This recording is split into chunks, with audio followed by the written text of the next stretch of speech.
اس سال کی سب سے پیاری اور سب سے میٹھی دعا، سب دعا کریں ایک دوسرے کے لیے کہ اللہ آپ کو اتنا عطا فرمائے جتنی اس کی شان ہے، اللہ آپ کی اتنی خطائیں معاف فرمائے جتنا وہ رحمان ہے، اور اللہ آپ کو آزمائشوں سے اتنا محفوظ رکھے جتنا وہ مہربان ہے۔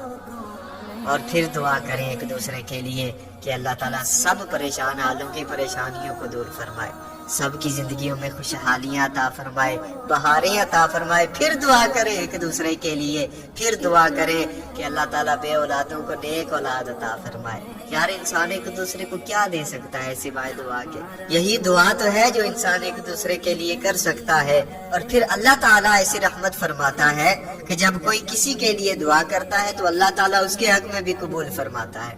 اور پھر دعا کریں سب سے میٹھی اور سب سے پیاری اور بڑی دعا کہ اللہ تعالیٰ اس سال ہر مسلمان کو بیت اللہ شریف اور گنبد خضرا کی بادب حاضری نصیب فرمائے۔